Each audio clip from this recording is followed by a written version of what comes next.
Hello, I'm Alex Mansfield, the host of Manny Talks Shooting, and welcome to another episode. This is the shooting podcast where I talk to individuals all across the shooting industry. We'll talk competition, self-defense, concealed carry. If you like this content, check out our YouTube channel, Manny Talks Shooting. And without further ado, let's get to this episode. Welcome, everybody. Welcome back to another installment of Manny Talks Shooting, the shooting podcast on the internet, for you, for me. So check it out at your leisure. But anyway, let's talk about the title sponsor, Go Fast, Don't Suck. They make awesome match jerseys, match banners for your for matches, like the one behind me, if I remember which way I got a point. Dry fire targets, so you can dry fire in your living room so nobody complains. But other than that, you go check them out. GoFastDon'tSuck.net. Tell them Manny sent you in your order notes, and move on with your day. Without further ado, we'll talk to the man of speed, Mr. Tyler Meisenheimer. Tyler, how you doing today, sir? Doing good, man. Thanks for having me. No problem. Thank you for coming on. It's we've been talking about it for a minute, so might as well, and we'll deep dive into you a little bit, so the listeners can figure out who you are, because most people probably don't. So, Tyler, go ahead and who are you, and how did you get into shooting? Well, as you know now, or will in a minute, I'm Tyler Meisenheimer. 34 years old, grew up in California. I've always had, squirt guns, airsoft, paintball, did all that stuff. Started shooting shotguns with my dad around 13. Bought my first handgun like the day I turned 21. It was a HK USP in 45 because I thought I wanted the big bullets. And then started shooting USPSA in 2017 and started production for a few years, got to master in that, never quite made grandmaster in that, and then switched to carry optics about a year ago, and been shooting that and having a lot of fun. Now I'm in Excellent. South Carolina. Yeah, you're definitely a polar opposite of California. Oh yeah, that was the plan. Right. Did you start shooting USPSA in California, or when I you did. got okay? Yeah, I shot a lot of the home club with Yeeman and stuff, so I've known Yeeman for a long time. Oh, so you were at what, Richmond Rod and Gun Club then? Yep, and then there was another one next to for people that know YOLO Sportsmen's Association. They got Target Masters over there, so those two are my two home clubs. Yeah, that's pretty cool. Yeah, it's definitely nice to you actually know people, and then you actually go across the country, and then you're still able to know them because you see them at major matches and whatnot too. But Exactly. so so how was it growing up in California? Um, you know, with guns in that area, was it easy or was it difficult? Well, it's one of those things, it's like since it was a taboo, Hmm. everybody, the culture is actually pretty strong over there. You would be surprised. There's a lot of, they have that gun roster thing that, you can only get certain guns, and then no new guns were ever allowed to be added to it. So, all the Glock Gen 3s and stuff like that. But, you know, there's, uh, there's loopholes that you can get around. Like, you're not allowed to buy things there, but you can have whatever you want. So if you can, when we go to like Area 2 and go shoot in Arizona, go to a store, buy a bunch of regular capacity mags and bring them back. And it's not illegal to do that. It's just illegal to buy them, or it's illegal for stores to sell them. I guess let's put it that way. Hmm. But you can have whatever you want there. So, everybody thinks that there's like only production there, and it's like, nah, every division's there. You just have to really want to get the things for that division. Right. Yeah. There's definitely a pile of open shooters out there in Yeah. California, and they don't care. hmm Yep. So, But yeah. So when you first got into the sport, were you shooting that HK, or did you switch to a different gun prior to starting? no, I thought about it for a minute, but I was like, you know what? I had a buddy that lives in Tennessee, and he was telling me that, at that time he'd kind of started getting into it, and he recommended I get a Glock 17. So went and bought that, and started shooting competitions with that for the first like year and a half or so, and then I switched to a CZ SP01, and Cajunized it all to hell, and then shot that for like a year, and then had a buddy that was able to get me a Shadow 2, and I've been shooting the Shadow 2 ever since. Excellent. Now, what made you even find competition shooting? Was it that you just went and shot shotguns at one point, and then it was like you found it on the range, or what? Yeah, I didn't even know about it, but we, me and my dad and my brothers and our friends and stuff, we'd go shoot, trap and skeet like at least once or twice a month, like, and we'd always hear people you'd hear what we know now as a plate rack, just ding, ding, ding, ding, ding, and Mm-hmm. I just never went over there and looked until one day I brought a friend with me and we were shooting, and he was like, "What is that?" And I was like, "Ah, it's just cowboy stuff." And he was like, "Well, I want to go check it out." And I was like, "All right." And we went over there, and sure as shit, they were, running a USPSA match over there. And I, walked in and met the match director, Ron, down there, and set me up. And I've never stopped shooting it ever since. So, Yeah, that it's so addicting though. To be honest with you, like just this need for speed, right? yeah, I never thought that was a thing. Like, Mm-hmm. it's weird. You Google, cool gun stuff, and all you find is like Hickok 45. Well, I never even knew this was a thing, until I walked over there that day. Yeah, I wish that I wish it was easier to get out there for people to enjoy and like learn about like organically through the internet, but it seems so throttled and Yeah, such a small populace that actually does it. It suffers itself. yeah. But yeah, so you were shooting the G17 and then you went to the SPO1. So what made you want to go to double action? Well, a lot of my friends that were better than me were shooting that, and they were like, "Dude, you got to get the SPO1." It's like in California, it was the pinnacle of production shooting. So I was like, "All right, I'll give it a try." And the double action at first seemed like a big deal. Like every time I would draw, I would get a left Charlie. Just terrible fundamentals, right? And then eventually it got a little better, and I got better at doing that. And then now Tom Castro has probably the best like way to kind of basically just get rid of that double action shot and make it a single action. He's got a pretty good method for doing that, and it's been really helpful. And now I don't even think about it anymore. Mm-hmm. Yeah, with him, trigger prep is so huge. Hmm. It's crazy because like I just got done. So he was here the last weekend. He was at I hosted him for a class at my local Yeah, range, and saw that. Lord, it was probably one of the best times you could actually have shooting. Although it was 24 hours on the range, Yeah, no, I mean it was good. I mentioned that a lot. That dude will.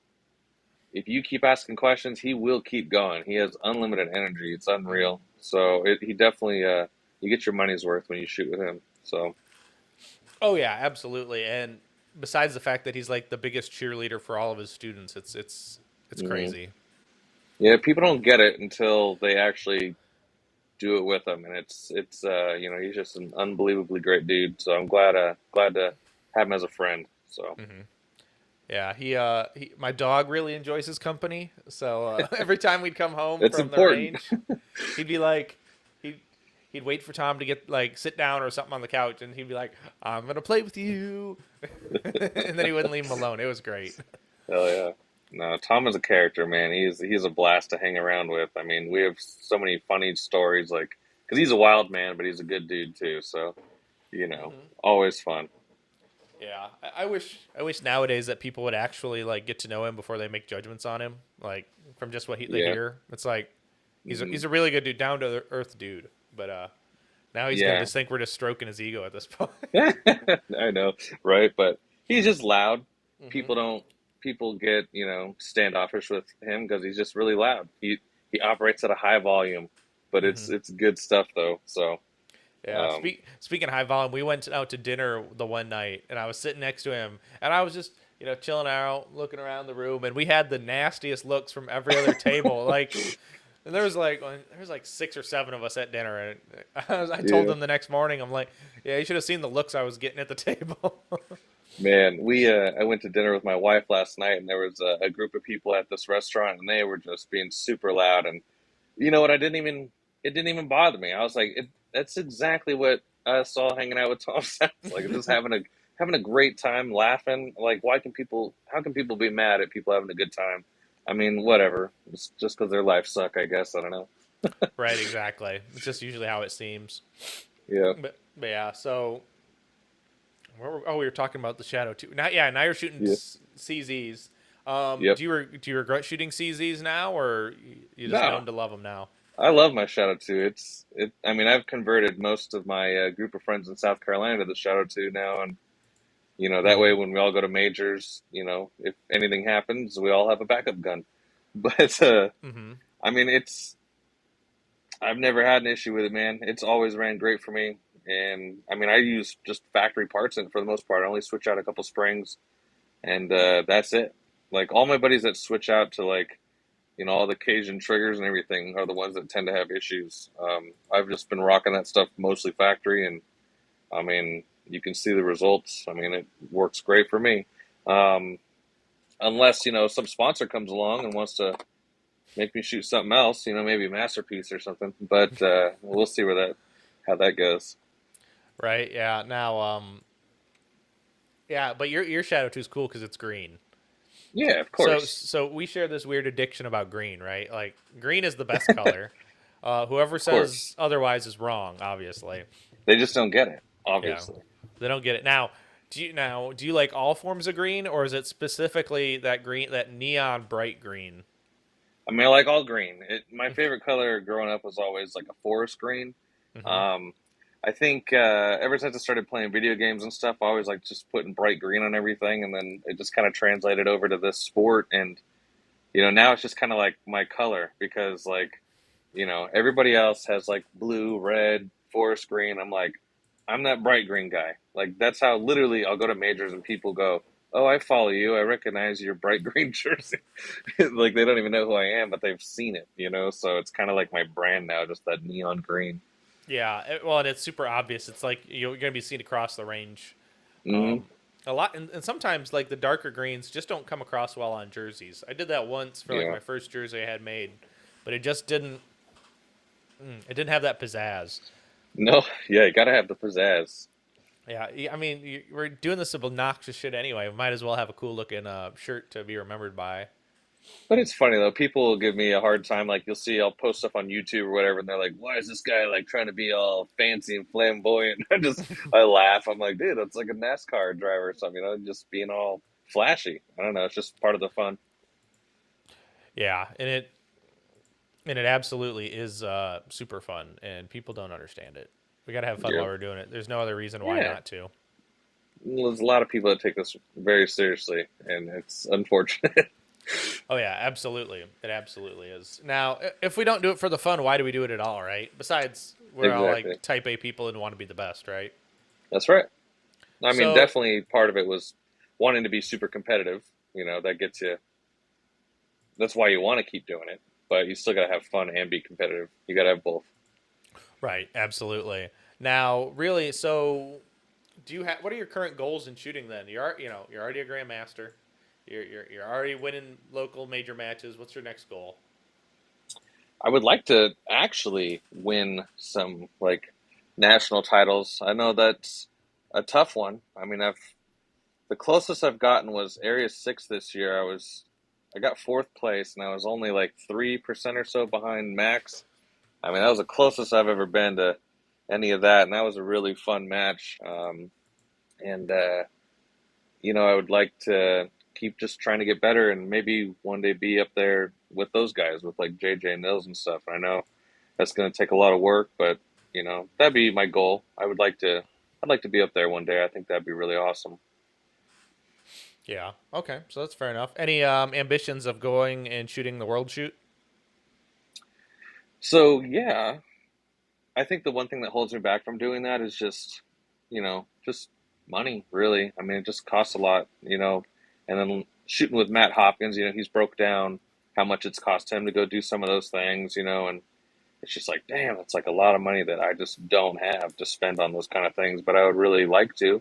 I think it'd be a lot of fun representing our country and, just giving it our all. Mm-hmm. Um, so it would be, Unfortunately, you'd have to wear red, white, and blue. You know that, right? I'll sneak lime green in somewhere. You don't worry about that. Right? I'll find a way. Yeah. No. Yeah. I mean, I think it'd be cool to go to shoot the world shoot. But yeah, you're right. It's definitely it's a big spend. That's for darn sure. Yeah. So What is your training schedule like then anyway? I mean, I work at an indoor range. Shout out to CNC Indoor Range.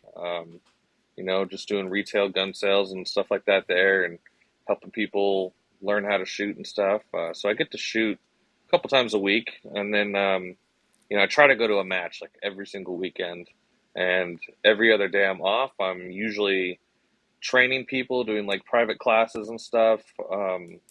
And so, and sometimes those private classes, they're not always just me just teaching. I'll be like shooting with the person. So I practice and shoot every single weekend. So nonstop. Mm-hmm. Yeah, that is definitely a lot of trigger time. But do you feel that coaching and teaching people like at the range improves your shooting? It does. Absolutely it does. Because it helps me like, I have to really break it down and think about like how I'm doing everything and being able to explain it in a digestible format to somebody so they can do it too. So it definitely, and then having to show them how to do some of these things, like it really brings me back to my fundamentals and make sure I can, you know, do it properly and not just, dick around, but actually do it right. Mm-hmm. So it does help. Right. So does CNC do they run a like an indoor USPSA match at all or no? Yeah, I host it. I'm the MD. Once a month. It's every third Tuesday night. It's just a quick little three-stage thing. I we close down our rifle side, and then I build a stage, and then I have a second stage that's usually just a really short one because we only have one bay essentially. So, 20 people will show up. We all shoot that stage, and then I break that down. We do a second stage, and then we break it down again. We build a class fire and shoot the class fire on the third one, and then usually lasts about 2 hours, Mm-hmm. and good time. And I usually try to get a lot of new shooters in that one too because I get to talk to a lot of people at the store, and so I get people into it like every month. So that's cool.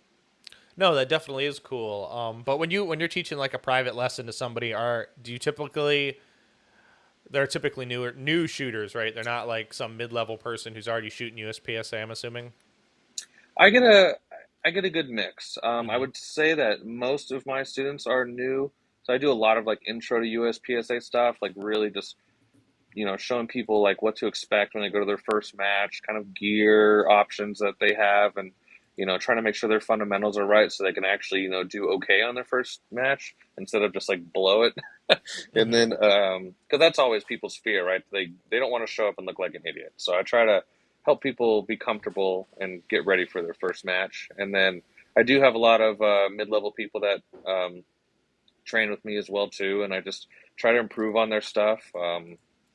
And I mean, it's a lot of fun, man. Like, and I Mm-hmm. never would have like did it. Tom actually kind of like just seeing how Tom did it really kind of gave me the encouragement to like try to do the teaching thing. I don't think I ever want to get to like the level that he does, where he's teaching like these huge classes. I really like just doing like one on one and just like really focusing on one student and really making sure they're getting the best out of it. So Mm-hmm.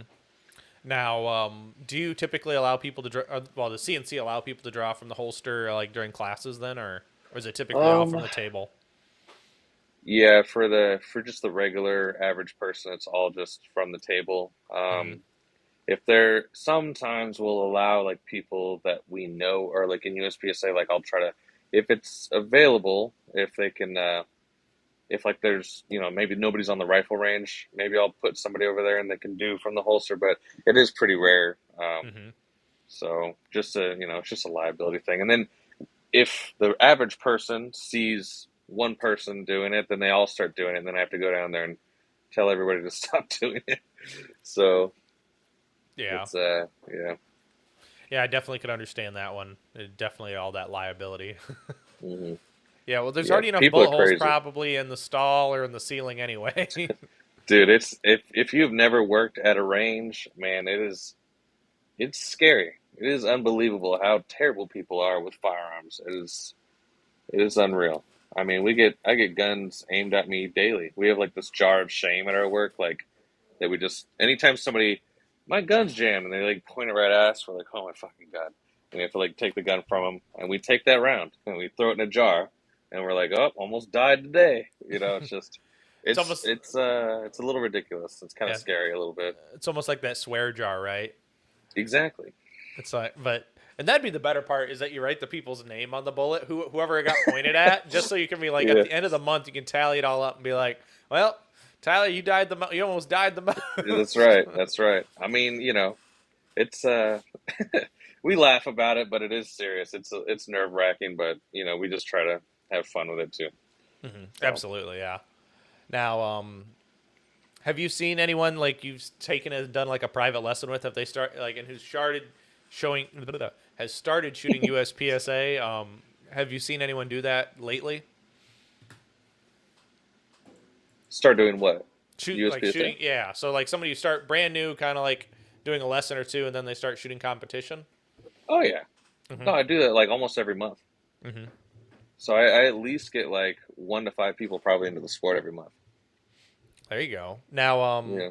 do you have any like any of them that stick out that have like made big strides since then, or? Hmm. A lot of them, it's funny. A lot of the ones I've had recently are people, just more maybe elderly people, I guess maybe, Mm-hmm. but which is awesome, right? Because you would think that like oh, old people they don't want to do this, but it's like man, they've been having a blast doing it.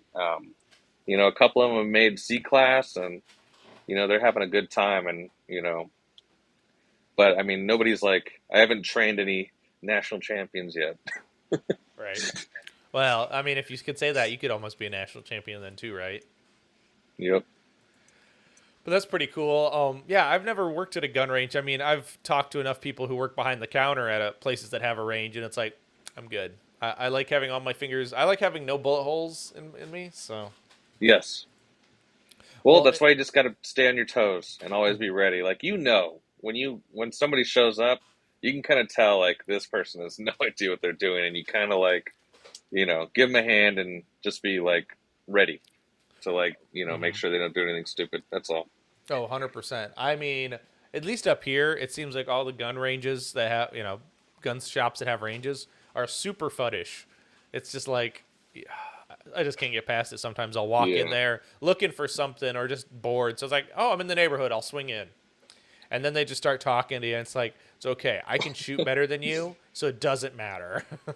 Right. No, that's one thing I like about our place. It is not fuddish at all. It is the opposite of FUD. I mean, most of the employees are younger people, and we all like to do competition type stuff, and it is absolutely not fuddish at all. I think that's why we're very popular as well. Mm-hmm.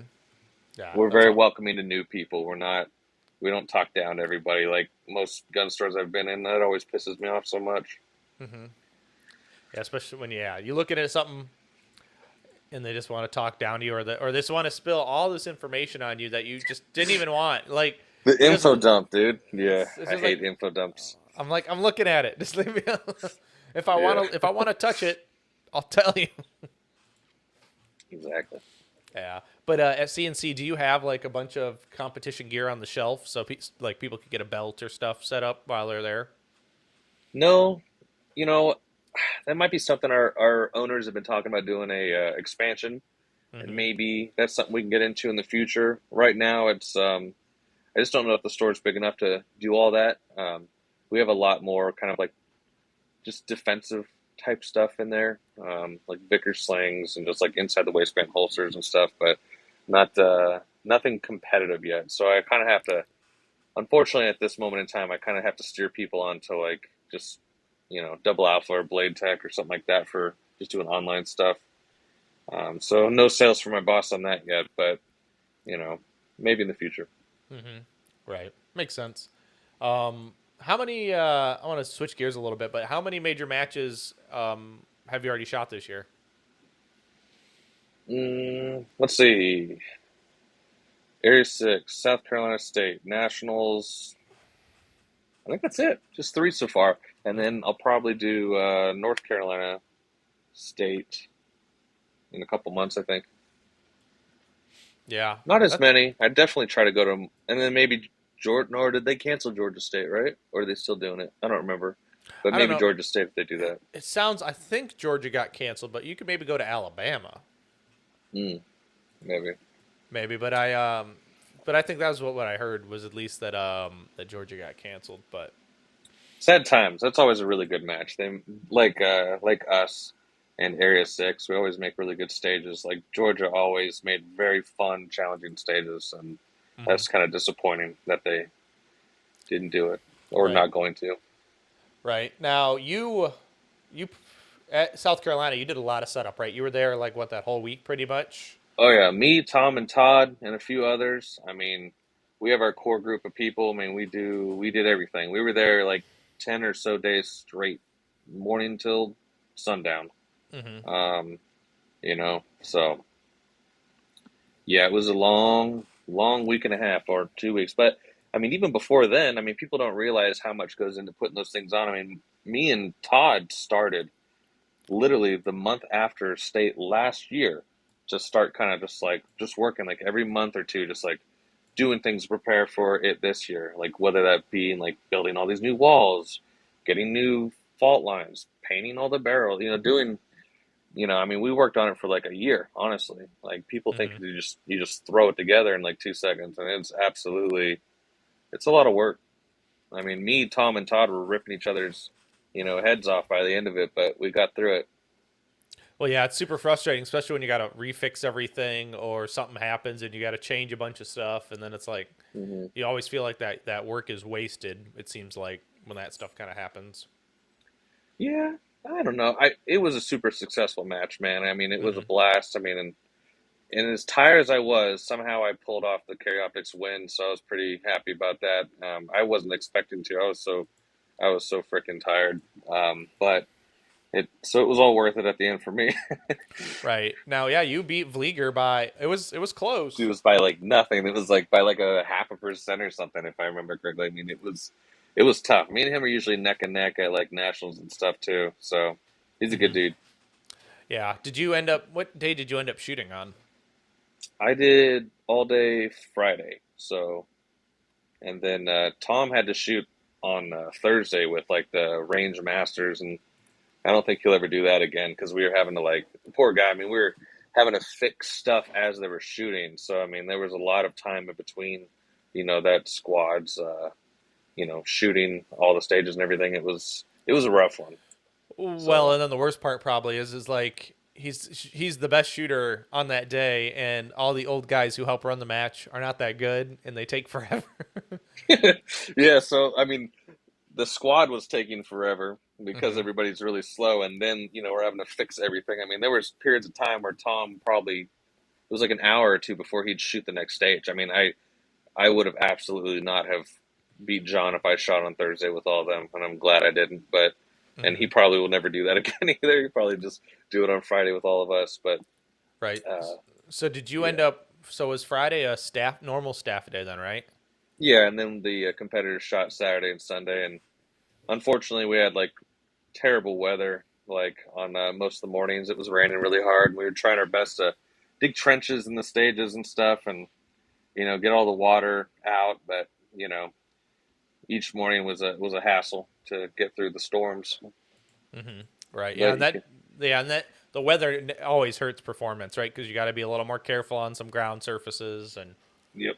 but No, it murdered me at nationals this year, and the weather was terrible. yeah. Do you have Gore-Tex lime green shoes yet? No, I have some Gore-Tex not lime green shoes, but I didn't bring them with me because we had to pack so much stuff into our car. I didn't even think about it. So I shot with soaked shoes all day that day. That's probably why I failed miserably on that day at nationals. So Right. Now, somebody did ask a question. Since you did work staff at South Carolina, do you think that working shooting a staff on a staff reset match holds you back from performing? yes, hmm but it's I don't know, but it's rewarding at the same time, right? Like hmm it feels like you're giving back to the shooters, so you get it definitely feels good. But I mean, even just like yeah, because I mean, you think about we're shooting the match and having to reset ourselves with really small squads. So I mean, we on that day we only had like 7 or 8, I think maybe max in the squad. So I mean, there's no room to like sit around. Like you have to shoot and then immediately reset or RO, and then and so it's definitely an advantage for shooters to come out on Saturday and Sunday and just get to chill and relax and think about their stage plans and stuff, and not have to worry about reset.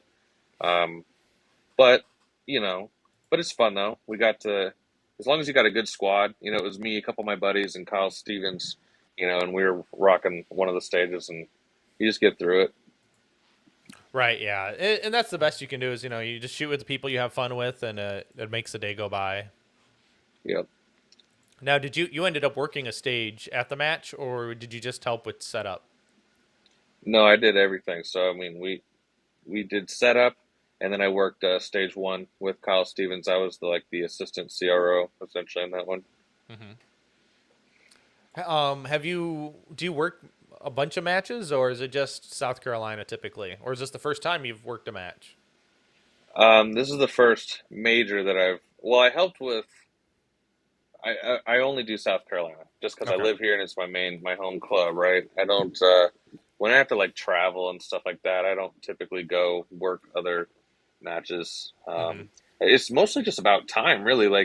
I can only get a couple. I can maybe get 1 or 2 days off from work. I can't take all week off and go shoot with staff and then work all weekend. I mean, it's just it's nice to shoot for free and get a little stipend or whatever. But I mean, I'm just you know I've been out of vacation hours since March, gone. So it's the Hmm. rest of the year is going to be really tough to get time off for other things. So Well, it's yeah. mostly just time.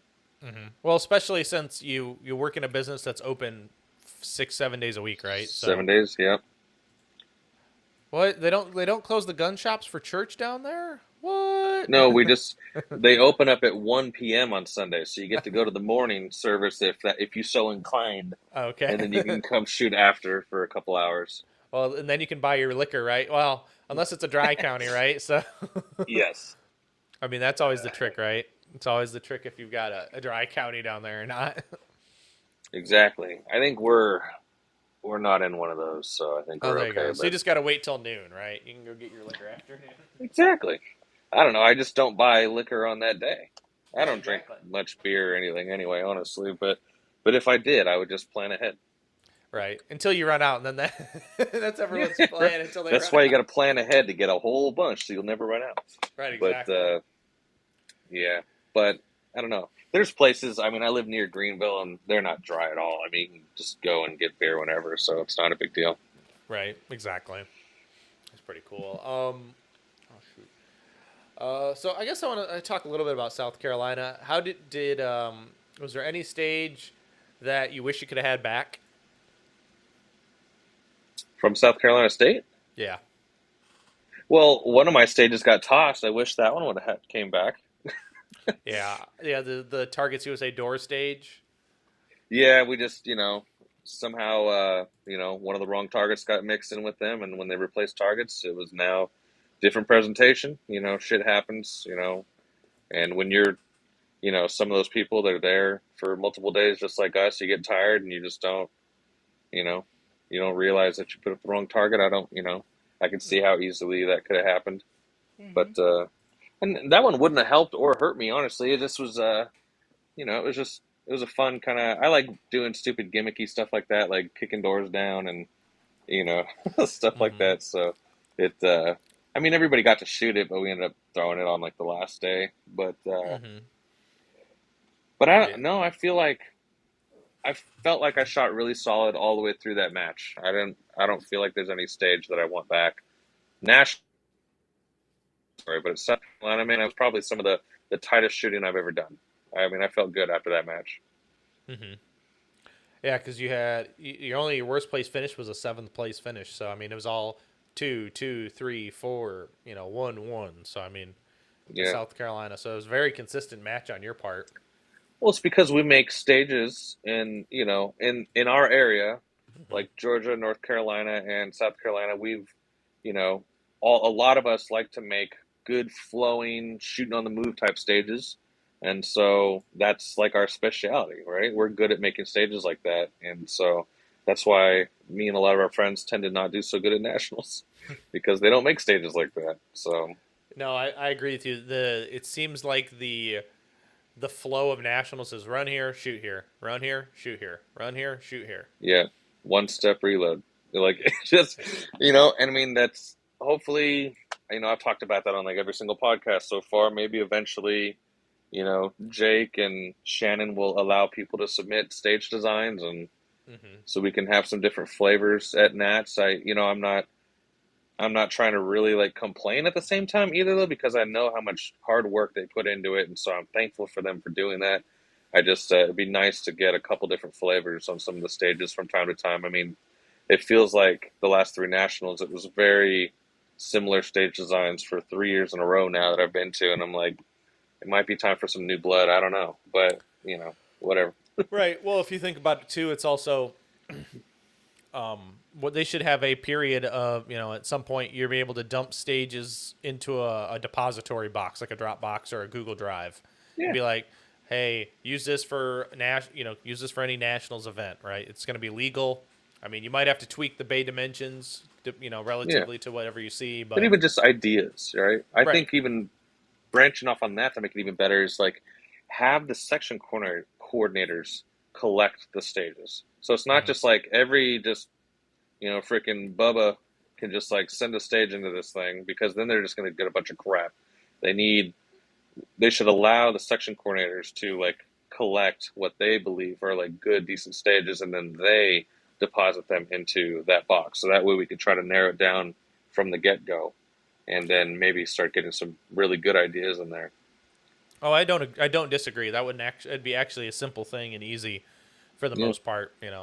You're gonna have there's more than 50 sections. Well, there's more than there's 50 states, but there's more than 50 sections. So you're roughly about 60 people dumping stages into there. So it's better than you know every Joe Or if they don't Schmo. want if they don't want to have like a billion stages, then just say, hey, like everybody, you pick one or two of your favorite stages from your section. That way, there's like less to go through, and Yeah, then that'd be good too. Right. So that way, Jake and them can like maybe just take an evening and look through and go, okay, that one looks kind of cool, I guess, so they're not getting bombarded with like 1,000 stage designs, because then that would be pretty overwhelming. right. Well, and you definitely have to have good, like, even them, like, they could take a good stage that you see on ground, but if they have a bad activator, like a swinger super slow or a Mm, bobber that doesn't work right or move right, it doesn't help because then if the plan is it's a super fast swinger in the designer's brain, it's super fast, and then they get to the ground and it's so lethargic. It's like, yeah, it should have just been a static target at that point. right. Well, I guess so that's something that they can bring up to, like, hey, like, I want this swinger to be fast. And then I mean, it's nationals. Somebody's got to have a freaking fast swinger they can give to nationals. I don't know. But Hmm. either way, Right. we're just going to beat this dead horse. I don't know. Oh, it seems like it, but it's not terrible. There's all good learning points on that too. But it's Yeah. um, That's why so I've been making jokes at our last, like, the match we did yesterday. I was like, we built stages that we had to run, stop, shoot. And I made a joke about it. And I'm sure eventually I'll get banned. I don't know. We'll see. But oh yeah, that one stage where you had to go around the wall, each wall section. yeah, that was my stage that I built.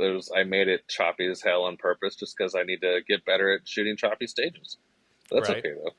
So for Belton, do they show up the day before or is it the morning of? No, so me and a group of like six of us or so. So we shoot on a Saturday. So the week before that, on a Sunday, we come Hmm. out and try to build everything that we can. And the last couple times, we've actually had a decent amount of help. Like 6 or 7 people show up. So we've actually got all 6 stages done. But usually we do five, and then we build the classifier the morning of. We get a couple people that show up super early and just do the classifier morning of. But we try to get the big stages done a week ahead of time, and then if there's anything that needs buttoning up, we'll show up the Friday before and button up those stages, and then we just put the targets up Saturday morning and then shoot it. So Hmm. that's been like super effective, because we used to just try to do everything the day before on Friday, because in the Bible Belt we don't shoot on Sundays, we shoot on Saturday. Hmm. Uh, but man, like having to set up all the stages on Friday and then shoot Saturday used to suck really bad. So it's nice like doing it a week ahead of time, and then you get like a whole week to like recover, especially when it's freaking 100 degrees out when we're building stages. I mean, it's rough. Oh yeah, that's never pleasant when you gotta do it in 100-degree weather. Yeah. Yeah, no, thank you. I remember Yep. back when I built stages, I was like, nope, I'm good. I don't need that. Yeah, it's not fun, but it's somebody's got to do it, Hmm. and I'm really thankful that we've gotten a really good core group of builders and people around here. I mean, it absolutely makes a world of difference. So, Yeah, well, and it definitely helps when you've got a core group of guys who show up. When you got one or two people who show up to help set up a match, it's very rough and it takes all day, yep. and no one ever And you know wants to come what? back. Doing People don't realize this either, but honestly, like they just want to show up and shoot the match, and I get that. But ever since I started really, I mean, even in California, I used to help build stages. Just for some reason, me going out building the stages, it's made me a way better shooter. Hmm. Like, because then you really like being able to actually stage design and put stuff on the ground and get to walk it and tweak it how you want, and then, I mean, it definitely building stages has made me a better shooter, hands down. And I think a lot of people are missing out on that because they think they're just going to be better by just showing up and shooting the match. And I mean, they're wrong. I mean, you think about all the people that get to make stages with me, get to walk the stages with me and get my stage plans. And so they're Hmm. already going to be better than everybody else anyway on the actual match day. So Right they now, get that little upper hand. right now, do you feel that a lot of stage designers are lacking right now due to the fact that most of them shoot high cap and they don't think about the low cap shooters or how it affects stages? I would say that that is probably a thing, yes. One of our buddies, Ryan, the infamous Ryan Flowers, he's switched back to single stack recently. Hmm. And so, you know, last month we made very terrible stages for him, and he kind of just like he reminded us, "Hey, man, like we got to make."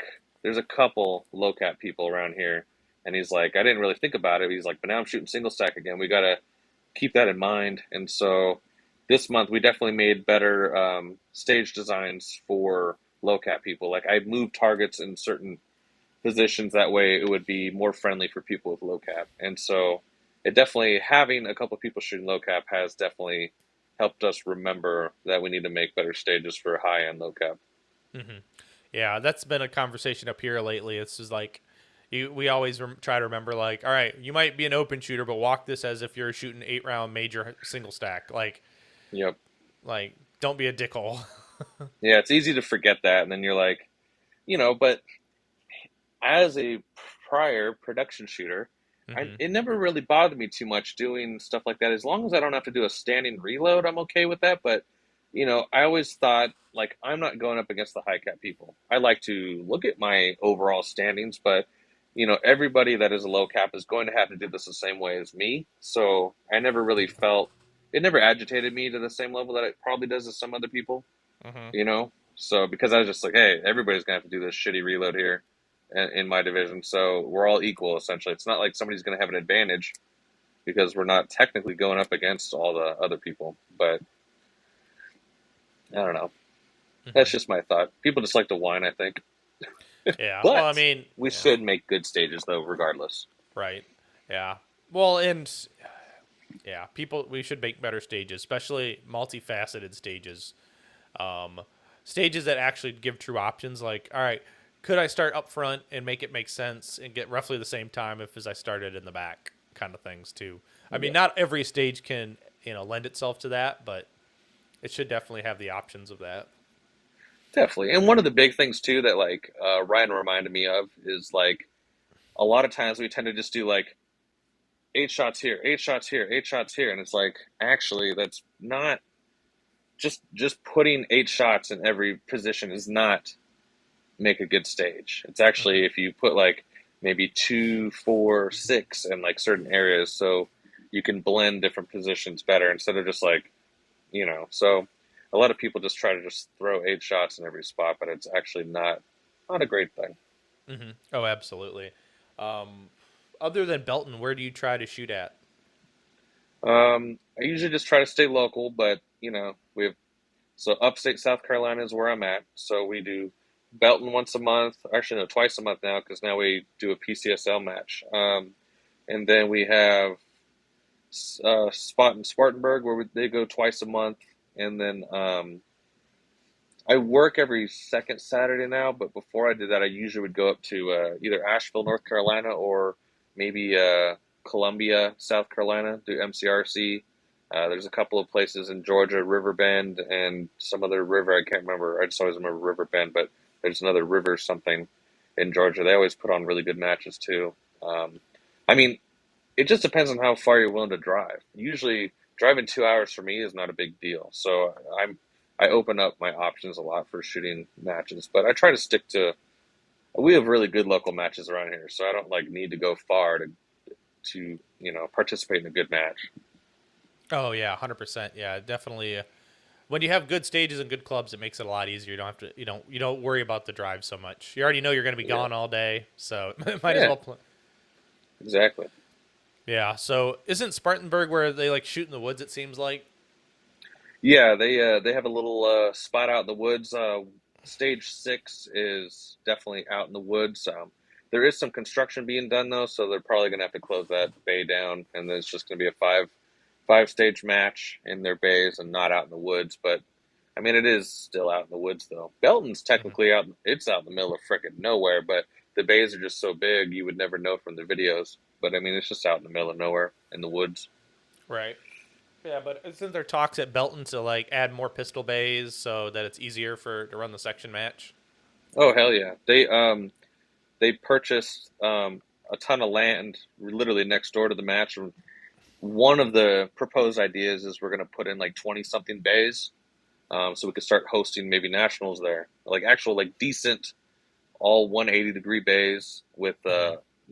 the goal would hopefully be to have like structures at each one, like what we do now for our 6 competition bays. We have you know shade structures like built in on every single one with picnic tables and tables. We have big like 4 foot fans that make Hmm. like those really hot days like completely bearable. And then Todd, I mean, he's an amazing match director. He makes sure that there's ice water on every single stage, and those fans make the world of difference. They're so effective that like you can even feel the breeze from the fans like on the stage sometimes.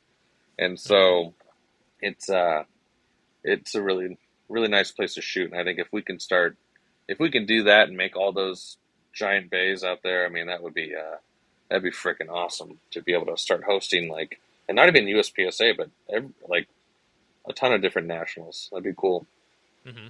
Well, if that's actually the case, you could actually host matches, um, and be able to actually leave. Like if you just had like 26 bays over in this one area, you could leave Hmm. that closed off just for USPS. Like the other Yeah, bays could still be open for the public at all times or the yeah, regular exactly. members. So that would be cool. And there still is a couple of bays that are still open to, even when we have state and stuff like that. There's still some bays that are available for people to shoot. I think there's like five or six bays that people could still shoot on, even if Hmm. state's going on. So, That's not bad at all done.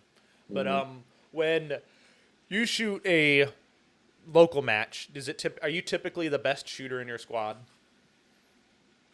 yeah, I would say so now. Um, I would say probably in our immediate area, probably the top shooters would be me and Ryan Flowers.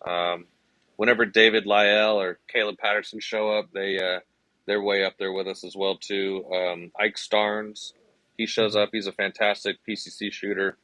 Um, but yeah, I would, I'm not trying to like gloat, but I would say that, but I put in the work to try to be the best, right? So the I definitely win most of the locals all the time. I don't even need to put my place in anymore. It's just kind of known Hmm. that I'm going to win it when I show up.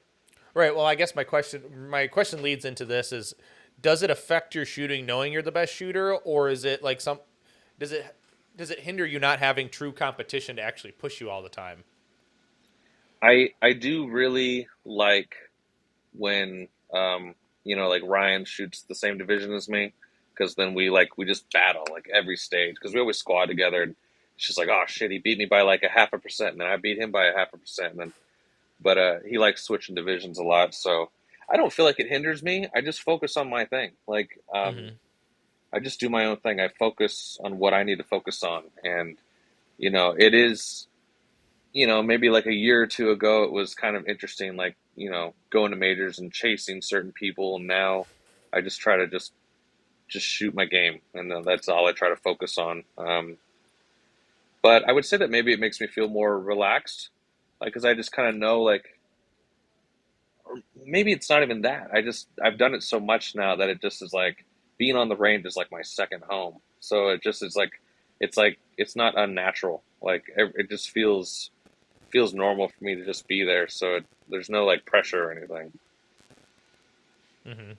Yeah. The definitely being used to the pressure makes it a lot easier instead of the abnormalcy of pressure. Hmm. It definitely helps. Now, I'm just Yeah. curious. It's always interesting too, right? You you always get you can get in your rut, and people really can lean on you to plan their stages for them, not necessarily be creative on their own and actually look at the stage for themselves. Does it feel like when you shoot a local match or even maybe a major match, they say, "Hey, Tyler, what's the plan here?" Sometimes I'll get that. I try to I try to ask people first, like, hey, like, what are you thinking about doing on the stage? And then Hmm. I'll watch their stage plan, and then I'll be like, what if you tried thinking about this instead? And then they'll be like, oh, like shit, like I didn't even see that or something. But it's just, it's because a lot of people still have that old mindset of attacking positions, not targets. Hmm. So Tom is, he unlocked that new like thought process in me for stage planning, and so showing people that how to attack targets instead of positions, it makes a huge difference. And Hmm. but I mean that doesn't bother me though. It definitely I like helping people. I Hmm. mean I have no problem. People can walk up to me and ask me questions when I'm on deck. Like I don't even care. Like I just want to help people. I want to make people have fun, and I want them to do the best that they can do, and that's all that matters to me. Hmm. Yeah. No, I agree. Attacking targets is definitely it does change a lot of things too. Instead of run here then shoot all these targets, but really be aggressive. Rule 1 and Rule 2 seem really big still too. Oh yeah, You big know, time. Yeah. Go ahead. Sorry. no, you're fine now, but I agree. Those some of his simple principles make it so easy just to start shooting and be to get better at shooting. Right. It's pretty remarkable how like much he's broke it down into a way that like it just makes you think differently and better about shooting. One of Hmm. my things that it basically just goes into him just saying like attacking targets, not positions. But one thing like so one of my biggest main things that I think about now when I walk in stages is how can I shoot every target sooner? Hmm. That's like and like nonstop. Like, keep the gun running, shoot everything sooner. How can I do that?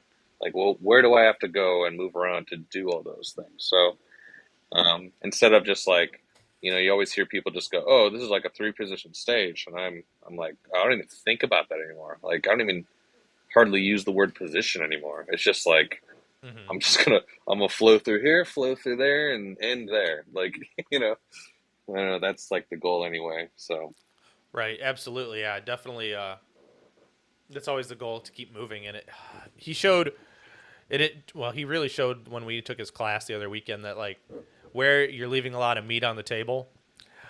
And I mean, for myself, like I was the fastest shooter. Well, I mean, I was shooting an open gun, but in the class, and he cheater. well, still no, I still sucked half the time, but I was the only one close to catching, trying to be with Tom's times.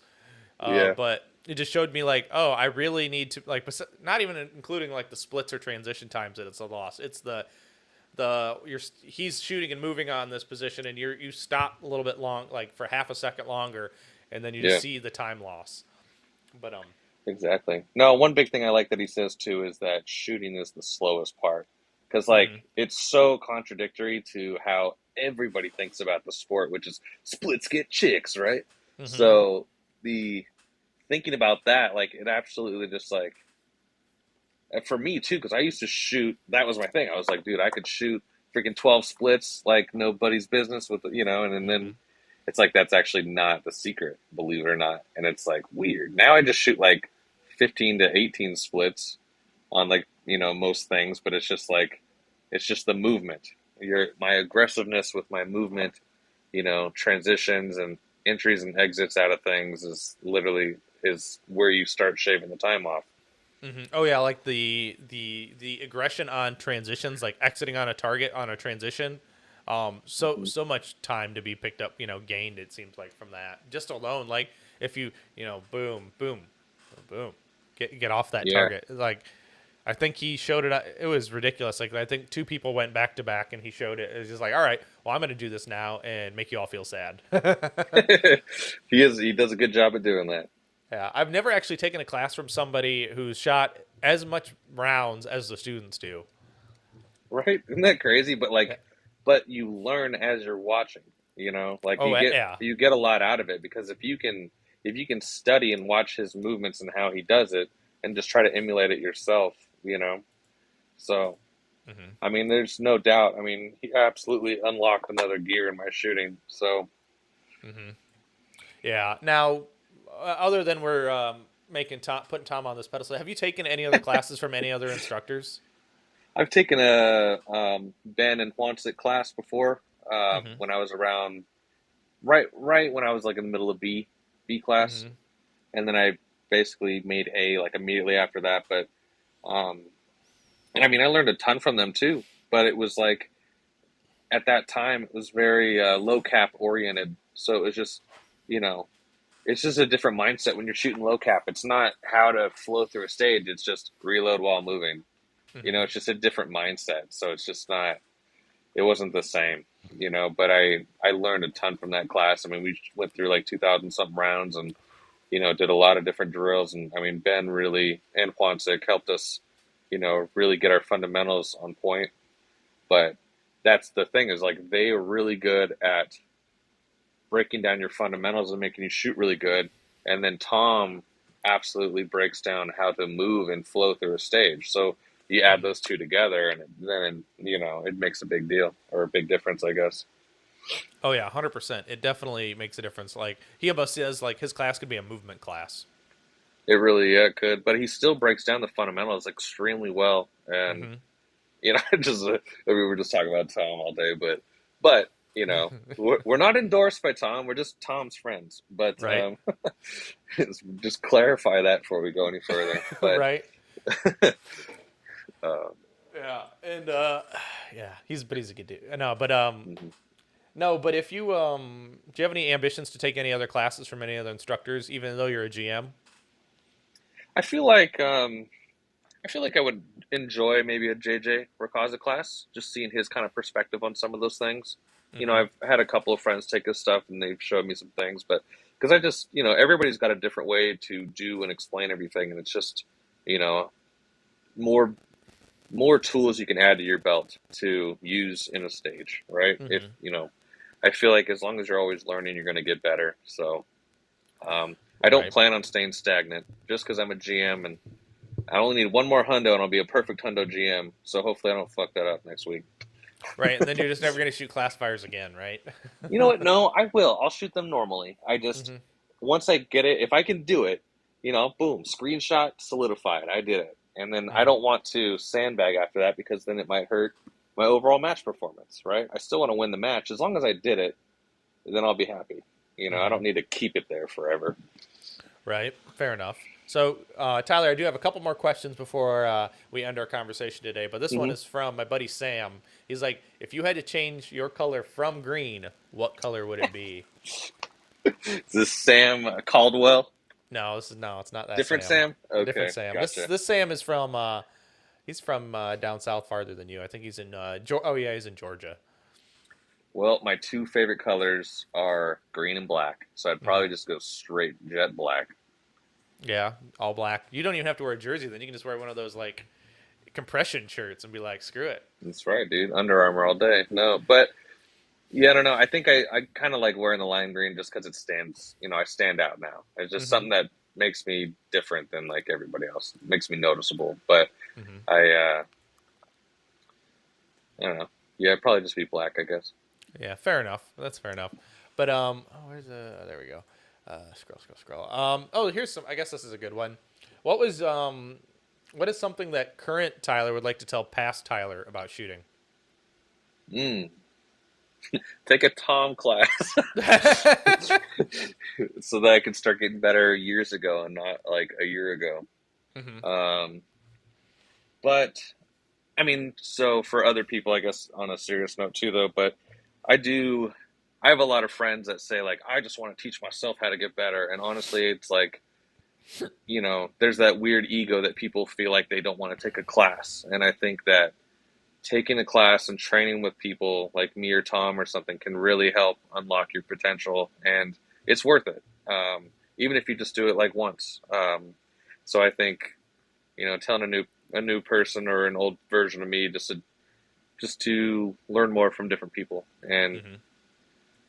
I mean, I already shot a ton. I mean, I went to like 3 matches a month, like, so it wasn't a shoot more thing. Just maybe just try to get more knowledge. Right. Yeah. Yeah. Getting that more knowledge and being able to experience it and Hmm. not waste Different necessarily ammo. perspectives. Yeah. Not waste ammo on things that you could be working on something else for. Hmm. But yeah. Now, oh, here we go. So, I mean, this is the part of the show where I like to let you guys pay back to your sponsors. So, who, besides, we already talked about CNC Indoor Range, but who else do you have on the list? Um, it's actually not a big list. A lot of people think I'm super sponsor. I just put a lot of crap on my jerseys so it looks cooler, honestly. But Right. Hunter's HC Gold hooked it up with these shades a little while back. So thank you, Brian. Um, CNC, obviously, I got a good discount on ammo there, so awesome with that. And then we got lock grips. TM10 is my code. You can get 10% off. Blake from Lock Grips has always been really cool and making sure I get like new designs and stuff to try out, and test products for him and stuff. That's really cool. And that's kind of it, really. I mean, I put other things on my jersey, just products I like to use, but I don't get anything else from anybody. So Mm-hmm. Fair enough. Yeah, that's not bad. Actually, enough. Lock Grips is only about an hour and a half from my house, so. nice, cool. But yeah, I love their stuff. They not only is it a good product, but they're good people too. So Mm-hmm. Yeah. Are you one of those guys who loves their brass grips for your Shadow 2, or are you a regular G10 kind of guy? heck no. So I tried. I used to have the G10 bogies, right? Like Mm-hmm. those a lot, but in cold weather, it just doesn't grip your hands because I think your hands get tight or something in the cold, and it just doesn't work right. I tried the brass, was not a fan because it felt like it just made the gun was just way too heavy. Like the gun's already heavy; it doesn't need to be more heavy. So I switched to the aluminum gridlocks. If you go to my Instagram page, it's one of the most recent pages with my gun as the setup is as with the gridlock aluminums, and so it doesn't add weight, but it has like I think it's a better texture than the bogies because it almost has like a sandpaper feel to it, but it's not like so aggressive that it's going to tear your hands up. But that mixed with like Pro Grip is, dude. I mean, the gun doesn't move. Mm-hmm. Yeah, that's always pretty cool, and Hmm. having a system that works definitely does help. Yeah. So, Tyler, if people wanted to talk to you on the internet, what was the best place to get a hold of you at?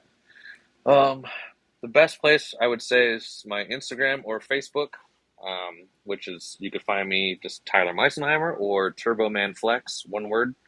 That's my old gamer. Well, it's my current gamer tag on Xbox, but it'll pop me up.